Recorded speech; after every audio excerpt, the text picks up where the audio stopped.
तो जी हाँ छात्रों, आपका यहाँ पे डिमांड पूरा हो चुका है। देखिए क्लास आपके 6 वालों के लिए अर्धवार्षिक मूल्यांकन 2022 से इसका विषय आपका हिंदी का पूरा आपका रियल पेपर आ चुका है और ये विद्यालय में आपको 7 नंबर के पेपर में आपको यहाँ पे देखने को मिलेगा। कब देखने को मिलेगा? आपको 7 नंबर को आपका यही पेपर आने वाला है। तो पूरे क्वेश्चन आपको समय रहती है, मात्र आपको 2 से 3 दिन आपके पास समय है। पूरा पेपर देख लीजिए आ चुका है। समय आपका यहाँ पे होगा, परीक्षा अवधि आपका 3 घंटा। और बात करें पूरा पेपर तो आपका 50 नंबर का होगा। प्रश्नों की संख्या आपका इस बार आपका 22 होंगे और आपका यहाँ पे कक्षा 6 का पेपर है। देखिए पूरा पेपर आपको यहाँ पे पूरे आपके 22 क्वेश्चन आपके इसमें मिल जाएंगे।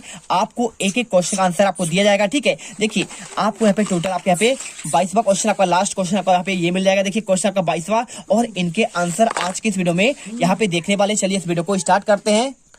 देखिए आपको ये पूरा क्वेश्चन पेपर आपको अभी के अभी पूरे क्वेश्चन आपको रट लेना है। देखिए यहाँ से आपको ऐसा ही पेपर मिलेगा और उसी में आपको आंसर करने पड़ेंगे। देखिए यहाँ से वर्कशीट करना प्रारंभ करें। पहला आपको खंड आता है बहुविकल्पी क्वेश्चन, 1 से लेकर 10 क्वेश्चन आपके इस बार ऑब्जेक्टिव होंगे। देखिए क्या लिखा है, निर्देश में लिखा है प्रश्न को पढ़कर नीचे दिए गए विकल्पों में आपको सही विकल्प चुनकर लिखना है। तो आपको यहाँ पे एक देखिए पैराग्राफ लिखा है। एक गांव था, गांव के लोग को मुख्य धंधा खेती था और यहाँ के लोग पूर्ण रूप से बरसात के पानी पर निर्भर रहते थे और गांव में एक ही तालाब था, उसका पानी भी दीपावली में सूख जाता था, जिससे गाँव वालों को पानी के लिए परेशान रहते थे। गाँव वाले का एक स्कूल था जिसमें लगभग 200 बच्चे पढ़ते थे और एक दिन स्कूल के प्रधानाध्यापक जी ने बच्चों को समझाया कि गाँव के तालाब में सालों से मिट्टी और गाद जमा होने से इसके पानी के भराव की क्षमता कम हो गई है और सब मिलकर श्रमदान करें, तालाब की मिट्टी निकालकर उसे बाहर कर सकते हैं। अगले दिन ही इस काम का सिगरेट हो गया और बच्चों के साथ गांव के लोग तालाब को गहरा करने के काम में लग गए। 1 महीने में बिना किसी खर्च के तालाब में गहरा हो गया और अगली बरसात में तालाब लबालब भर गया और इस साल गांव में पानी की कोई कमी नहीं है। अब देखिए ऐसा क्वेश्चन करने के लिए आपको यहाँ पे सबसे पहले यहाँ पे क्वेश्चन दिया गया है कि मिलकर काम करने से क्या होता है। आपको आंसर लगाना पड़ेगा भाई कि काम कभी पूरा नहीं होता, काम सरलता से पूरा होता है, काम कठिनाई से पूरा होता है, काम बिल्कुल बंद होता है। राइट आंसर हो जाएगा काम सरलता से पूरा होता है। सेकंड क्वेश्चन, बरसात शब्द का समानार्थी क्या है। देखिए तो बरसात शब्द का आपका समानार्थी क्या, वर्षा होगा, पानी होगा, बूंद होगा या फिर फुहार होगा। देखिए तो बरसात का आपका यहाँ पे वर्षा आपका राइट आंसर हो जाएगा। इसके बाद वीडियो अच्छी लगे वीडियो को आपको लाइक करना है, साथ में चैनल को सब्सक्राइब कर देना है। क्वेश्चन तीसरा, तालाब लबालब भर गया, इस वाक्य में विशेषण क्या है। तो विशेषण क्या होता है आपका, विशेषता बतलाना। देखिए तो तालाब तो भर तो गया है लेकिन कैसा भरा है, लबालब भरा है, यानी आपका इसकी ये विशेषता हो जाएगी। इसके बाद देखिए क्वेश्चन चौथा, श्री गणेश होना मुहावरे का अर्थ क्या है। तो श्री गणेश होना का इसका आपका अर्थ होता है काम आपका शुरू होना। राइट आंसर आपका ये हो जाएगा। और इसके बाद 5वां क्वेश्चन, श्रमदान शब्द में प्रत्यय शब्द क्या होगा। देखिए तो आपका श्रमदान में आपका यहाँ पे प्रत्यय शब्द होगा वो आपका हो जाएगा आपका यहाँ पे प्रतीक। बात करें प्रत्यय आपका हमेशा शब्द के अंत में जुड़ता है और उसके आपको अर्थ में परिवर्तन करता है। तो श्रम धन आपका दान, यहाँ पे आपका दान इसमें हो जाएगा प्रत्यय हो जाएगा। और इसके बाद देखिए यहाँ से क्वेश्चन आपका 6 नंबर स्टार्ट होगा। पहले आपको इसी सूचना पढ़कर आपको समझना पड़ेगा क्या लिखा है। ग्राम पंचायत भवन, ग्राम पंचायत सकनापुर, तहसील पिपरिया, जिला होशंगाबाद। ठीक है, यहाँ पे नेत्र शिविर परीक्षण के बारे में आपको जानकारी दिया गया है। ठीक है, तो इसी के आधार पर आपको यहाँ पे आंसर देना है। देखिए सबसे पहले इसमें देखिए सूचना में दिए गए शिविर के लिए कौन से, देखिए क्वेश्चन आपका लिखा है सूचना में दिए गए शिविर के लिए कौन सा व्यक्ति पंजीयन कराना चाहते हैं। दांतों के रोग ग्रस्त लोग या फिर त्वचा के रोग से, आंख संबंधी या फिर आपका पेट संबंधी।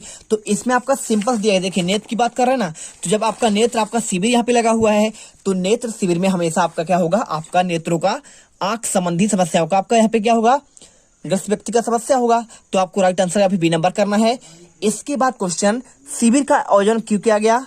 पैसा कमाने के लिए, लोगों की सेवा के लिए, प्रचार प्रसार के लिए, फिर आपका गांधी जयंती मनाने के लिए। तो सिंपल सी बात है, ये आपका है लोगों की सेवा करने के लिए। जो आपका शिविर होता है लोगों की सेवा की जाती है। इसके बाद क्वेश्चन, शिविर का आयोजन किसके द्वारा किया गया। तो आपको यहाँ पे आंसर करना है। देखिए जयप्रकाश अस्पताल द्वारा किया गया, फिर जनपद पंचायत के द्वारा, फिर ग्राम पंचायत के द्वारा, फिर आपका जिला आपका पंचायत के द्वारा।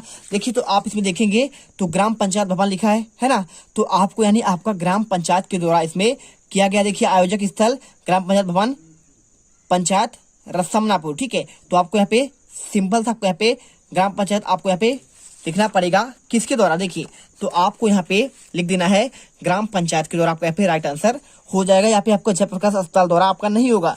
इसके बाद देखिए क्वेश्चन, नेत्र शिविर में आपकी भूमिका क्या हो सकती है। तो जांचकर्ता की, पंजीयनकर्ता की, आयोजनकर्ता की या फिर स्वयं सेवक की।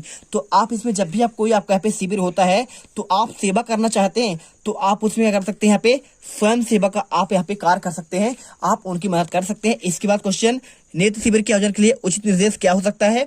तो पंजीयन के लिए जल्दी ना करें, देखिए तो ऐसा तो है नहीं, है ना। और अपना पहचान पत्र लेकर आए, कृपया पंक्ति बनाइए और पंजीयन कभी भी करा सकते हैं। तो आपका इसमें राइट आंसर आपको देखिए आपका क्या होगा, पंक्ति बनाकर आइए। बिल्कुल आपको शिविर में आपको लाइन से आना चाहिए। इसके साथ पंजीयन कभी भी करा सकते हैं। देखिए आपको यहाँ पे आंसर ये तो होगा नहीं कि कभी करा सकते, एक आपका निश्चित टाइम होता है, अपना पहचान पत्र लेकर आए। तो आपका दूसरा और यहाँ पे तीसरा आपका सही होगा, राइट आंसर को यहाँ पे बी नंबर पर लगाइए। इसके बाद क्वेश्चन देखिए, गैर से लेकर आपके 20 तक क्वेश्चन आपके यहाँ पे लघुत्तरीय क्वेश्चन है। पहला क्वेश्चन लिखा है इसमें 11वां नंबर, तिरंगे के विषय के जानने के लिए आप कौन कौन से प्रश्न करना चाहेंगे? कोई 2 प्रश्न बनाकर लिखिए। देखिए पहला, भारत के वर्तमान राष्ट्रीय ध्वज का डिजाइन किसने तैयार किया? पहला आपका क्वेश्चन ये हो सकता है। दूसरा क्वेश्चन, झंडे में चरखे की जगह चक्र कब अस्तित्व में आया? आप ये क्वेश्चन कर सकते हैं। साथ में कटुक वचन मत बोला, पाठ के आधार पर निम्नलिखित शब्दों के आधार पर लिखते हुए उनका वाक्यों में प्रयोग करिए। 3 नंबर क्वेश्चन है। पहला लिखिए इम्तिहान, देखिए तो आप लिखिए इम्तिहान का अर्थ होता है परीक्षा होता है, और वाक्य में प्रयोग कर दीजिए बच्चों के बोर्ड के इम्तिहान सिर पर आपका आ चुका है, यानी पास आ चुका है। होशियार की बात कर रहा है तो इसमें देखिए क्या लिखा है, आपको यहाँ पे लिखा है इसमें होशियार का अर्थ होता है बुद्धिमान होता है, और वाक्य में प्रयोग करेंगे बालिग शारदा बड़ी ही अक्लमंद और होशियार है। और इसके बाद देखिए क्वेश्चन आपका यहाँ पे आता है, क्वेश्चन नंबर आपका पूरा हो गया। देखिए क्वेश्चन 12 का आंसर आपको यहाँ पे हो चुका है पूरा, देखिए।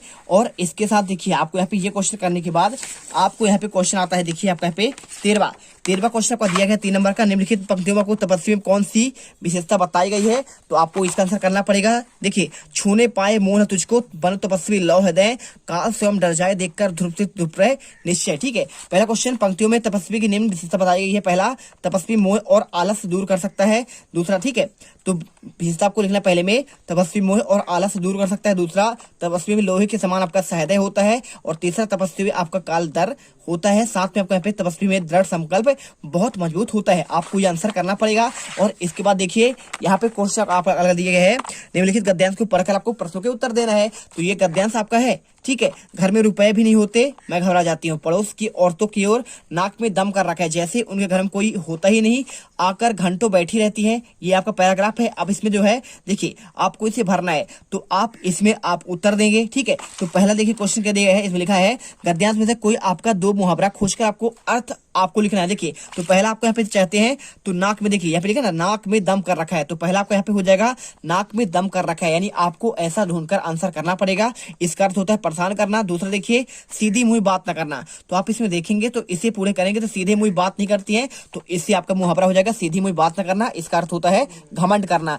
इसके बाद क्वेश्चन 15, गद्यांश में आए कि नहीं 8 संज्ञा शब्दों को छाटकर लिखना है। तो संज्ञा मतलब होता है स्थान, जाति, और बात कर रहा है किसका, स्थान हो या फिर आपका यहाँ पे क्या है वस्तु हो, या फिर आपका यहाँ पे या वो हो। देखिए पहला क्या है आपको घर हो जाएगा, औरत, कार, गरीब, नाक, कान, सीला, अमुक, ये आपके इसमें सभी आपके मिल जाएंगे। तो आपको यहाँ पे आंसर कर देना है। इसके बाद देखिए क्वेश्चन आपका यहाँ पे कंप्लीट होने के बाद आपका क्वेश्चन नंबर 16 आता है। तो 16वां क्वेश्चन देखिए यहाँ पे आपको क्वेश्चन दिया गया है, गद्यांश में आए विराम चिन्हों को खोजकर उनके नाम लिखिए। तो देखिए पहला आपका यहाँ पे पूर्ण विराम, देखिए इसमें गद्यांश में आपका यहाँ पे आपका ये दिया गया है पूर्ण विराम, तो आप लिख दीजिए पूर्ण विराम आपका। इसके साथ देखिए यहाँ पे आपके बहुत सारे आता है, देखिए योजक चिन्ह भी आया हुआ है। साथ में आपको यहाँ पे देखिए पूरा आप देखेंगे तो यहाँ पे बहुत सारे आपके लिखे हैं, अल्पविराम भी यहाँ पे है, तो आप इसी के आधार पर आप लिख दीजिए। इसमें देखिए प्रश्नवाचक भी आया हुआ है, साथ में अल्पविराम भी आया हुआ है, और आपका संयोजक चिन्ह 4 आपके हैं, तो 4 का मैंने आपको लिखा दिया। 3 नंबर क्वेश्चन। इसके बाद देखिए क्वेश्चन 17, मेरी पत्नी अपने हृदय सागर के निर्मल आंसू को रोक ना सकी, तब तक मेरी मनस्थिति समान हो गई थी। इस पंक्तियों आपको शब्दों में लिखना है। तो इस लिखिए इन पंक्तियों में रचनाकार पत्नी अपनी पत्नी के बारे में बताते हुए कहते हैं कि मेरी पत्नी इस घटना पर रोने लग गई और तब तक रचनाकार की मानसिक स्थिति आपका समान हो गई थी। ठीक है, आप इसे आंसर कर लीजिए। निम्नलिखित शब्दों को जोड़कर आपको नवीन शब्द बनाना है। देखिए क्या है, दे धन अवसान, आप आंसर करिए देहावसान। और इसके बाद विवाह धन उपरांत लिखा है, तो आंसर कर दीजिए विवाहोपरांत हो जाएगा। और अल्प धन आयु करिए बराबर आपका यहाँ पे अल्पायु हो जाएगा। और मत धन अवलंबी, आपका आंसर यहाँ पे मतावलंबी हो जाएगा। ठीक है, 3 नंबर क्वेश्चन। और इसके बाद देखिए 19वां क्वेश्चन, रहीम ने उत्तम प्रकृति और कुसंगति की बात किस दोहे में कही है? तो आप इसे कर दीजिए, जो रहीम उत्तम प्रकृति करी संगत कुसंग, चंदन विष व्यपत नहीं लपटे रहत भुजंग। रहीम कहते हैं कि जो व्यक्ति अच्छे स्वभाव का होता है उसे बुरी संगति भी बिगाड़ नहीं पाती। जैसे जहरीले सांप चंदन के ब्रश पर लिपटे रहने पर भी उस पर कोई जहरीला प्रभाव नहीं पड़ता है। और इसके बाद बसंत ऋतु के मोहक स्वरूप को आपको क्या क्या उपाय करेंगे, तो आंसर लिख दीजिए। बसंत ऋतु को आपको सभी ऋतु राजा कहते हैं। बसंत ऋतु के दौरान प्रकृति अपने दर रूप प्रकट होती है और हमें आनंद प्राप्त करती है। बसंत ऋतु को पूरी तरह से आनंद लेने के लिए हमें स्वास्थ्य की देखभाल पहले करनी चाहिए और वहां पे ऋतु ईश्वर एक वरदान है और इसका लाभ हमें पूरा उठाना चाहिए। ठीक है, आंसर मिल गया। इसके बाद क्वेश्चन देखिए आपको यहाँ पे, देखिए क्वेश्चन आपको यहाँ पे आता है दीर्घोत्तरी क्वेश्चन और इसका आंसर आपको करना है।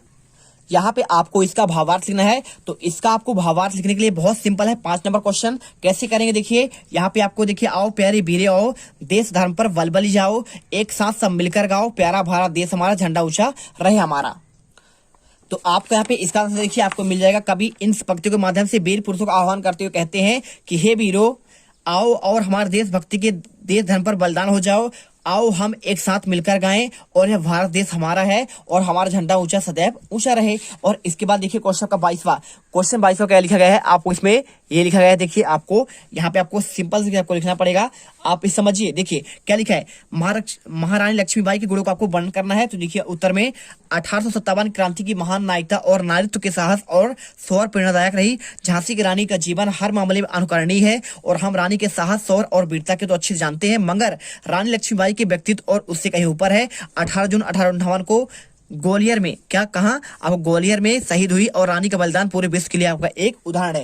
यहाँ पे आंसर कर देना। देखिए हमने पूरे आंसर 22 तक के आंसर हमने आपको एक ही वीडियो पर कंप्लीट आंसर कर दिए हैं। अच्छे से पढ़ लीजिएगा। यदि आपने इसे तैयार कर लिया तो आप यहाँ पे टॉपर बनोगे 7 नंबर के पेपर में। मिलते हैं इस वीडियो पर। जय हिंद, जय भारत। तुम लोग गलती से अगर नए हो तो सब्सक्राइब करो, वो जो लाल वाला बटन है उस पर अपने जीजा जी फेंक के मारो या फूफा जी, मुझे नहीं पता, बस क्लिक हो जाना चाहिए। अब मैं भी जा रहा हूं, मुझे मुठिया पेलने जाना है। बाय। वो है